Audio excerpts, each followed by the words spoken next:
So మనం చెప్పినట్టుగా సాక్ష్యాలు ఉంటాయి. సో ఎవరైనా ప్రేరేపించబడిన వాళ్ళు దయచేసి సాక్ష్యాలకు రావచ్చని అనుకుంటున్నాం. దేవుడు మీకు గత వారం రండి చేతనా ఇక్కడ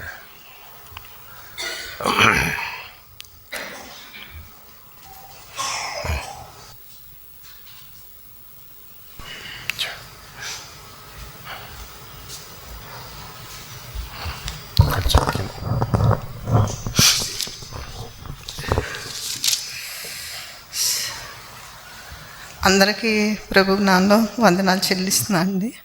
నాకు గత సంవత్సరం ఇచ్చిన వాగ్దానము కీర్తనలు 20వ అధ్యాయము 1వ వచనము. ఆపత్కాలమందు యెహోవా నీకు ఉత్తరం ఇచ్చునుగాక, యాకోబు దేవుని నామము నిన్ను ఉద్ధరించునుగాక. ఈ సంవత్సరం 2025లో దేవుడు నాకు ఆ వాగ్దానం ఇచ్చారు. మా కుటుంబ వాగ్దానం అయితే 11 మత్తయి 28, ప్రయాసపడి భారం మోస్తున్న సమస్త జనులారా నా యొద్దకు రండి, మీకు విశ్రాంతిని ఇస్తానని. నాకు ఈ 2 వాగ్దానాలు దేవుడు గత సంవత్సరంలో సంపూర్ణంగా నా పక్షంగా నెరవేరుస్తూ వచ్చారు. మా అనేక పరిస్థితులు గుండా వెళ్ళాము. అనారోగ్య పరిస్థితుల్లో నాకు దేవుడు సహాయపడుతూ వచ్చారు. అంతేకాకుండా సువార్తలో కూడా ఆయా పరిస్థితుల్లో అక్కడ ఎదుర్కొన్నప్పటికీ దేవుడు మాకు విజయం ఇస్తూ వచ్చారు. ఆ విషయంలో కూడా అన్నిటికన్నా ముఖ్యంగా అమ్మ విషయంలో మీరు సంఘమంతా ప్రార్థన చేశారు. మీ అందరికీ చాలా కృతజ్ఞతలు చెల్లిస్తున్నాను. అమ్మ అక్టోబర్ 29ని సండే రోజు ఎల్సదే ప్రార్థనా మందిరానికి వచ్చి అదే తన మందిరంలో లాస్ట్ రోజు.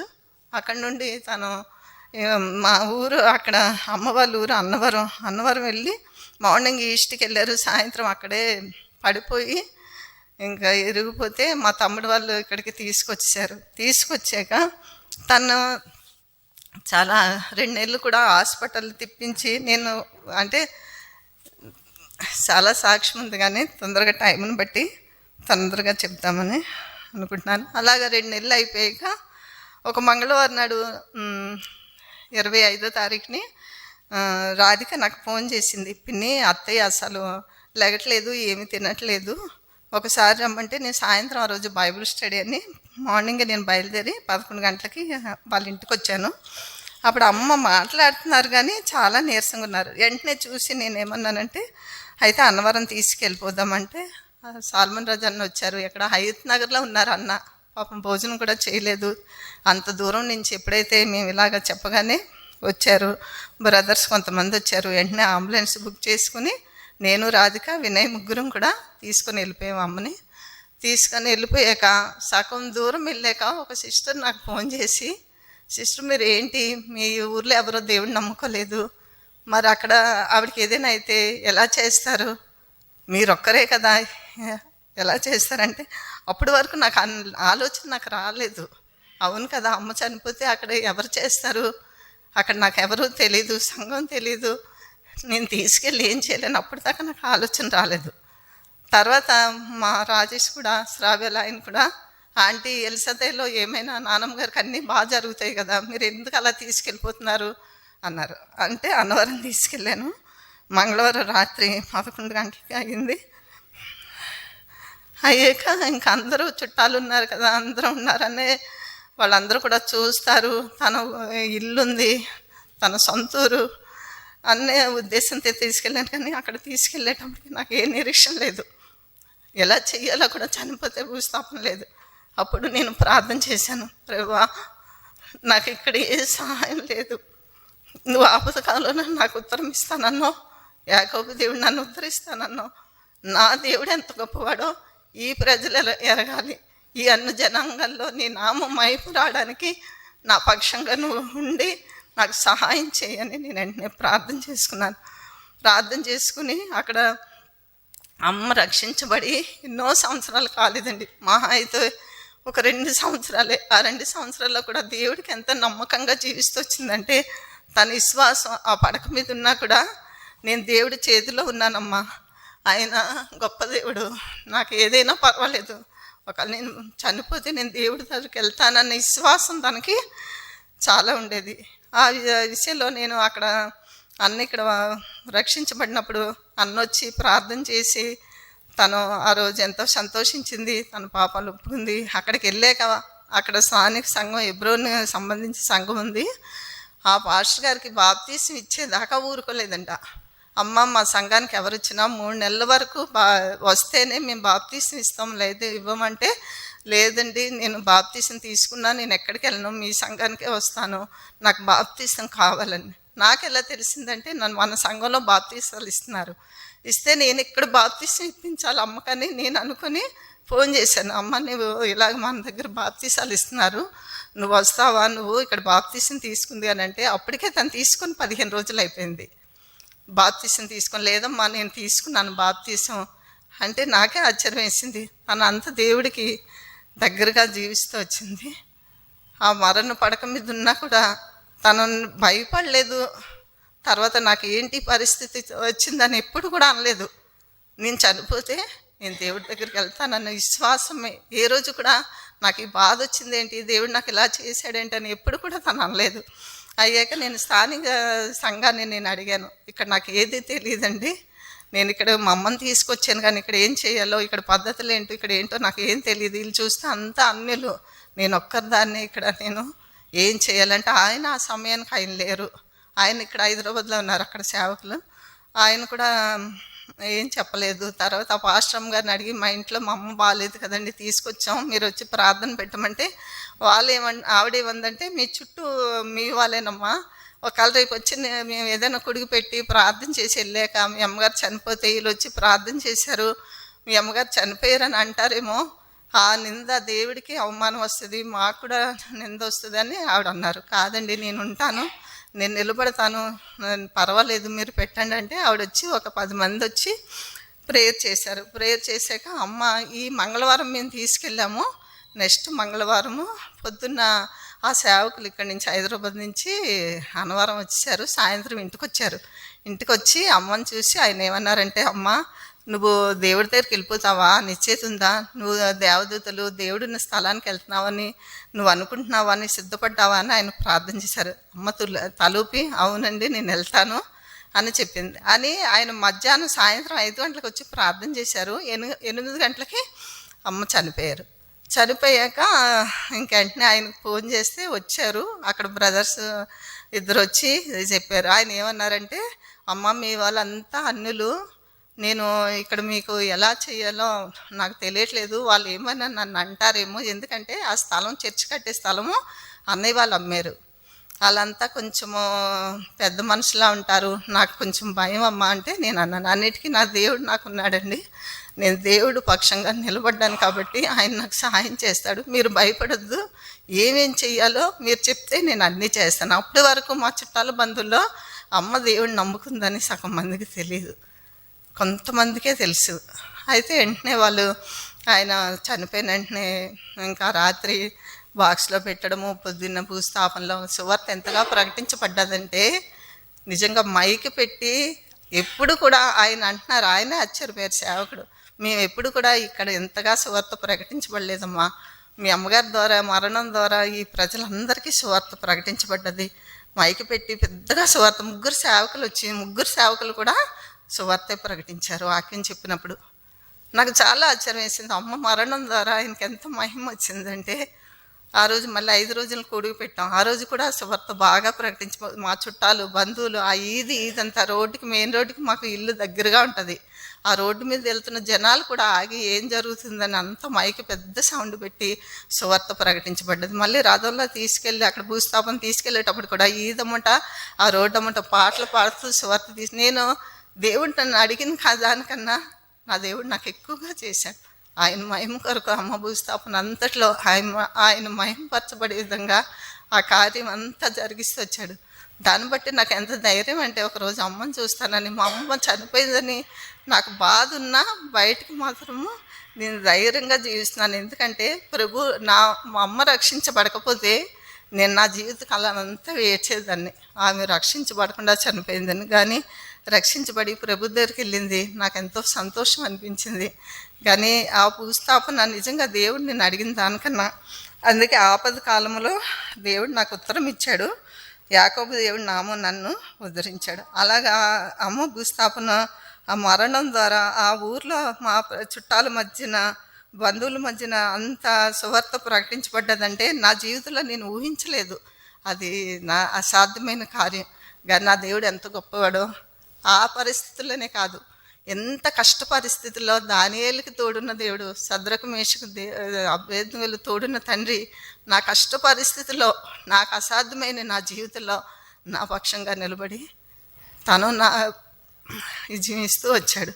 ఎంత నేను కష్టం అనుకున్నాను ఆ పరిస్థితులన్నింటిలో ఆయన మంచితనం అంతటిని నేను అనుభవించాను. ఆయన్ని సమీపంగా నేను అనుభవించాను. ఆయన కార్యాలు నేను కళ్ళారా చూశాను. నా జీవితంలో ఏది నేను అసాధ్యం అనుకున్నానో దేవుడు అది సాధ్యపరుస్తూ వచ్చాడు. ఏంటంటే ఒక్కటే నేను చేశాను, ఆయన స్వరం ఇక్కడ విన్నాను, ఆయన మాటకు లోబడ్డాను. అది నేర్చుకున్నాను నా జీవితంలో. అప్పుడు దేవుడు అన్నిట్లో కూడా నన్ను విడిపిస్తూ ఆయన మహిమ తెచ్చుకున్నాడు. ఈ సాక్ష్యం ద్వారా, అమ్మ మరణం ద్వారా ఆయనకే మహిమ ఘనత. కానీ మనసులో నేను మట్టిదాన్ని, నేను అంత నమ్మకమైన దాన్ని కాదు. కానీ నమ్మకమైన దేవుడు నా పక్షంగా ఉన్నాడు. ఈ చిన్న సాక్ష్యం దేవుడు దీవించును గాక.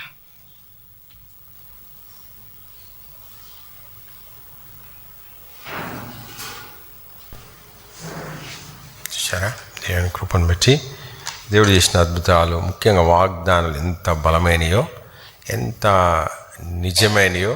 అంటే ఎంత మనకు పోయినసారి విన్నట్టుగా ఆయన వాగ్దానం ఇచ్చిన వాడు ఎంతైనా నమ్మదగిన వాడు కాబట్టి రుజుపరుచుకున్నాడు, కార్యం జరిగించుకున్నాడు, బిడ్డలను ఆదరించాడు తగినట్టుగా. ఇంకెవరన్నా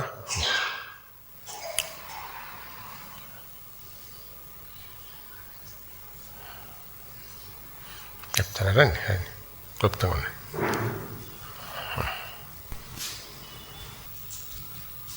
కొంచెం ఆగరా.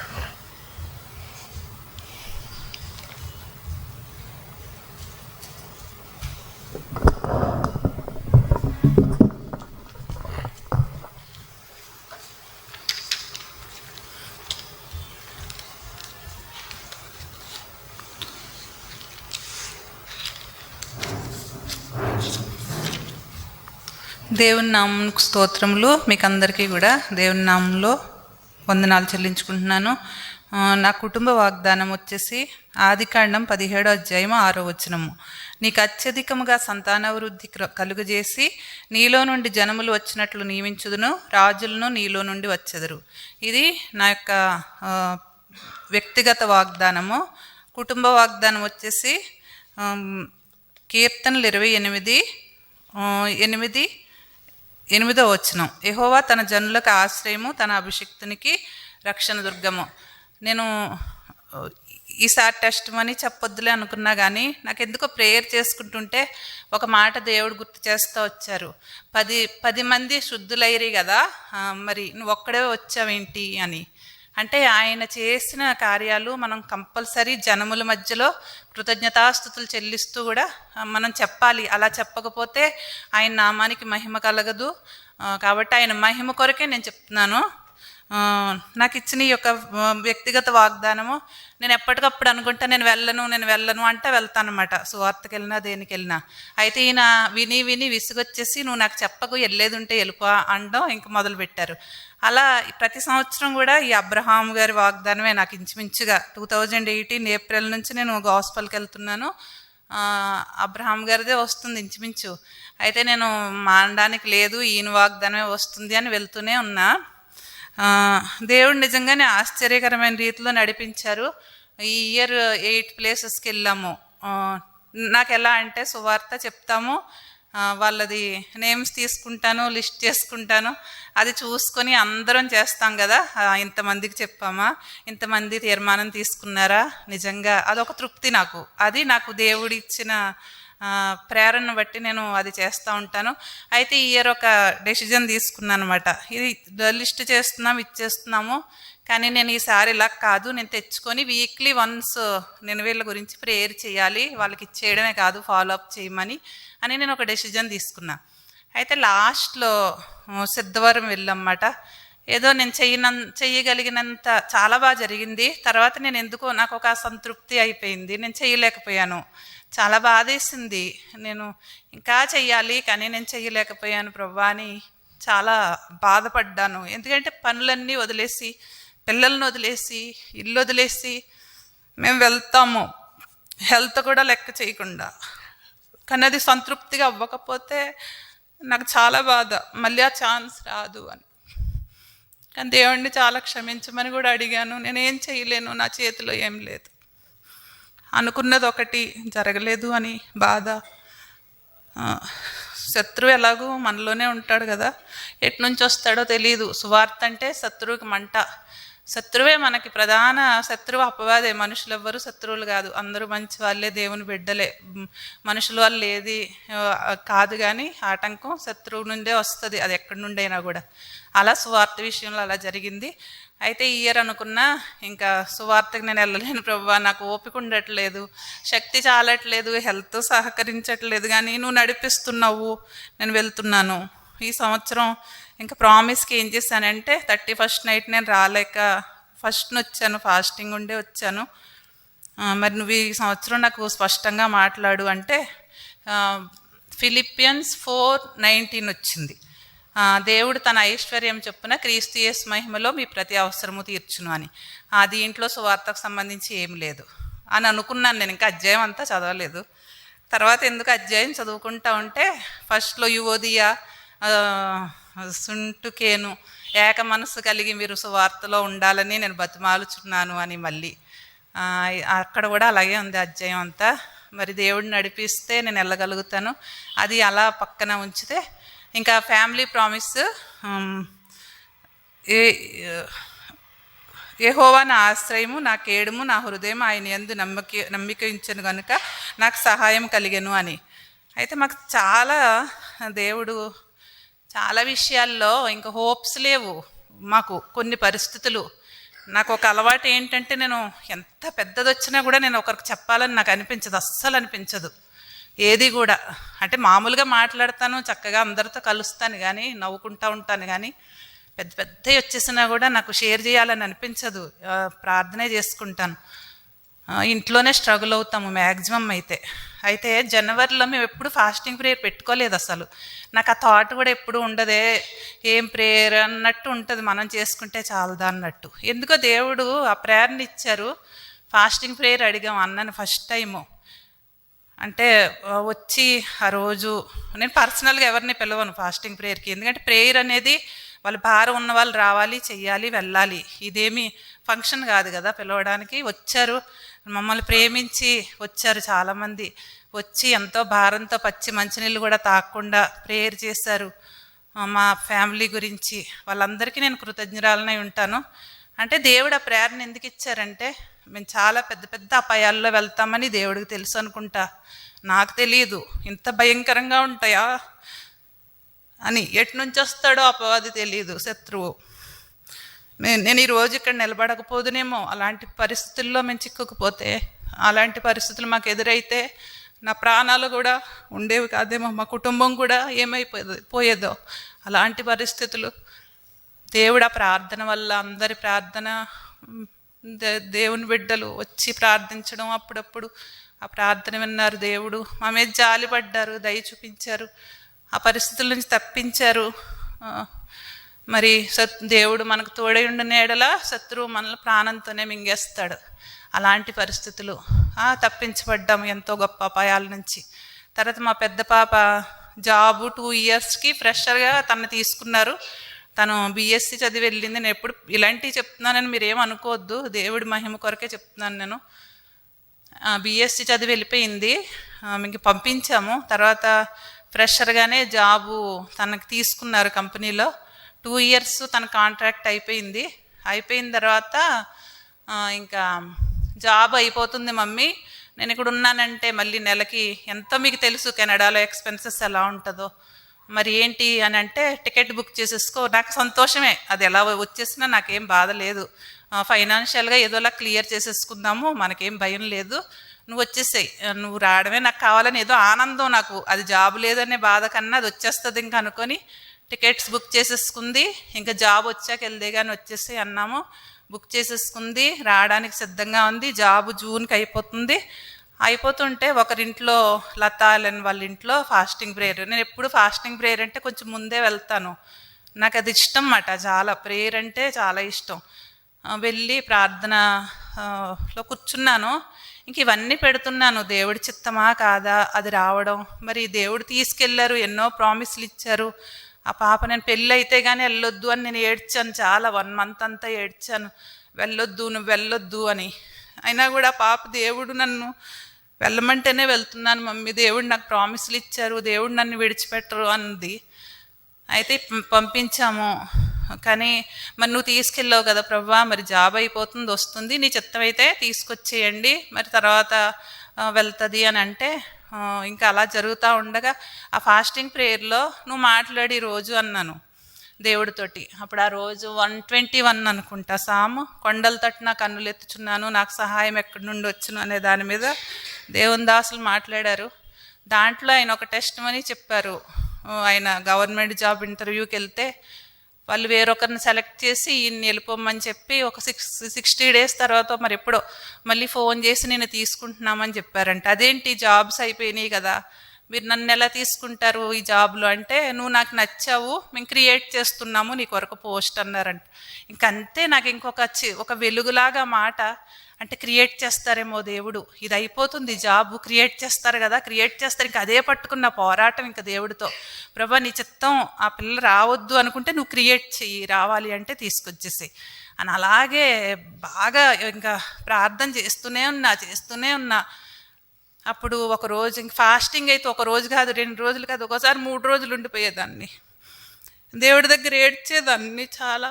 పిల్లలు, మా ప్రాణమే వేరే చోట ఉంది కాబట్టి ప్రార్థన చేస్తూ ఉంటే ఒక రోజు ఫోన్ చేసి చెప్పింది, మమ్మీ ఇక్కడ క్రియేట్ చేస్తున్నారు జాబ్, మా కోసం మమ్మల్ని వదులుకోవడం ఇష్టం లేక అని. అది ఏ మాట చెప్పింది నోట్లోంచి. ఇంకెంత దేవుడి చిత్తం అక్కడ ఉండడమే అయితే అమ్మాయి అనుకొని ఇంకా కంటిన్యూ చేస్తున్నారు మమ్మీ జాబు, ఉంటున్నాను అంది. మరి ఎలా టికెట్స్ అంటే క్యాన్సిల్ చేసేయండి, ఇప్పుడు రావడానికి ఉండదు అని. అలా దేవుడు మళ్ళీ అక్కడే ఆ అమ్మాయిని ఉంచారు. తర్వాత చిన్న పాప కూడా BSc అయిపోయింది, బాగా చదువుతుంది, MScకి వెళ్ళమ్మా మరి చెయ్యి అంటే, లేదు నేను ప్రార్థన చేసుకుంటాను, నెక్స్ట్ ఏంటి అనేది దేవుడు మాట్లాడాలి నాతో అనింది. నెక్స్ట్ ఏంటంటే, ఇప్పుడు దేనికి వెళ్తావు, నువ్వు ఏమనుకుంటున్నావు అంటే, ఏమో నేను ప్రార్థన చేస్తాను చూస్తానని ఒక 10 days అంతా తీసుకొని దగ్గరికి వచ్చి, అమ్మాయి అస్సలు మాట్లాడదు, దగ్గరికి వచ్చి మమ్మీ నేను నీట్ రాస్తాననింది. మాకు షాక్, ఇదేంటి నీట్ రాయడం ఏంటి ఇప్పుడు అని. లేదు నాకు టైం ఇవ్వండి 10 months, నేను నీట్ రాస్తాను, నేను MBBS చదువుతానంది. అదేదో 3 years ముందే నువ్వు డెసిజన్ తీసుకోవచ్చు కదా అంటే, ఇంకో 4 years తర్వాత నేను డెసిజన్ తీసుకుంటే ఇంకా రిగ్రెట్ అవుతాను కదా అంది. సరే ఇంకో పెద్దవాళ్ళని అడిగాను, మరి ఏంటి పాప ఇప్పుడు ఇలా అంటుందంటే, ఆ పాపకే ఇంట్రెస్ట్ ఉన్నప్పుడు మీరు బలవంతం చేయట్లేదు కదా, టైం ఇవ్వండి అన్నారు. సరే నువ్వు ఈ 10 months చదువుకో, తర్వాత మరి నువ్వు ఏంటనేది చూసుకో అంటే, అప్పుడు చదువుకున్న తర్వాత చాలా టఫ్ ఇచ్చేసాడు పేపరు, చాలా తక్కువ వచ్చినాయి అని అదే ఎగ్జామ్ రాసి ఏడ్చింది ఇంటికి వచ్చి. అప్పుడు తన్ని ధైర్యపరిచాను, మార్క్స్ తక్కువే రావచ్చు కానీ ఆ తక్కువ మార్క్సే దేవుడు ఇస్తారు కదా అని. కానీ నాకు లోపల అయ్యో రాకపోతే పిల్ల ఏమైపోద్ది, ఇంత చదివింది అసలు ఇంట్లోంచి బయటకు రాకుండా అంటే, దేవుడు దగ్గర కాలేజీలో తనకు అందుబాటులో అందరి ప్రార్థనల వల్ల తనకు సీట్ ఇచ్చారు. ఎంత అద్భుతం అంటే, ఓపెన్ కేటగిరీలో సీటు దొరికింది కన్వీనర్ కోటాలో, తనకు తగినట్టే దొరికింది. అయితే నేను ఇదంతా ఎందుకు చెప్తున్నానంటే, ప్రార్థన మెయిన్. మనం వచ్చిన తర్వాత ప్రార్థన కన్నా అవి ముందు ఏదొస్తుందో మనకు తెలియదు, దానికి ముందే మనం ప్రార్థన చేసుకుంటూ ఉండాలి. అపవాది ఎప్పుడు రెడీగా ఉంటున్నాడు, ఎప్పుడు ఏం జరుగుతుందో తెలియట్లేదు. కాబట్టి జీవితంలో ఎన్నో, ఒక్కోసారి ఇంట్లోనే ఉండి హాయిగా ఉందాము, ఎందుకు సండే కాసేపు వెళ్ళింటికి వచ్చేద్దాము, ఈ ప్రపంచంతోనే మనకు సంబంధం వద్దు అనే పరిస్థితులు వస్తాయి. కానీ మోషే గారిది ఈ మధ్య ఊరికే గుర్తు చేస్తూ ఉంటారు దేవుడు. మోషే అన్నీ వదిలి దేవుని ప్రజలతో శ్రమే కోరుకున్నాడు కదా పొందబోయే మహిమ కొరకు. కాబట్టి మనం చీత్కారాలు గుండా వెళ్ళాలి, అవమానాలు గుండా వెళ్ళాలి, హేళనలు గుండా వెళ్ళాలి. వెలివేసేస్తారు, ఒంటరిగా చేస్తారు, అపహాస్యం చేస్తారు, మనిషిని ఎన్ని విధాలుగా కృంగదీయాలి అన్ని విధాలుగా కృంగదీస్తుంది శత్రువు. కానీ దేవుని ప్రజలతో శ్రమే పడాలి దేవుని రాజ్యం చేరే వరకు అని దేవుడు మాట్లాడుతూ వచ్చారు. కానీ నిలబడడం కష్టం, నాలాంటి వాళ్ళు ఇంకా కష్టం, ఎందుకంటే చాలా బలహీనరాలిని కాబట్టి. చాలా బలహీనరాలిని. కొందరిని చూస్తే ఎంత బాగా అనిపిస్తుంది, చక్కగా లైట్ తీసుకుంటూ వెళ్ళిపోతారు. నేను అలాంటి దాన్ని కాదు. నన్ను కూడా అలా చెయ్యి ప్రభువా, గట్టిగా చెయ్యి ప్రభువా నీలో అని దేవుడే బలపరిచి నిలబెట్టాలని మా అందరి కొరకు ప్రార్థన చేయండి. మా కుటుంబం కొరకు, మా బిడ్డల కొరకు ప్రార్థన చేయండి. ఈ సాక్ష్యాన్ని దేవుడు దీవించునుగాక.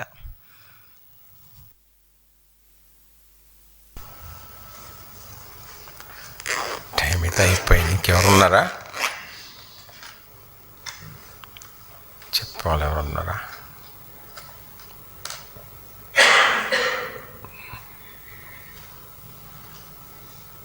సరే, బయలుపల్లి పడుకుందామా. బయలుపల్లి పడుకొని క్లుప్తంగా కొంచెం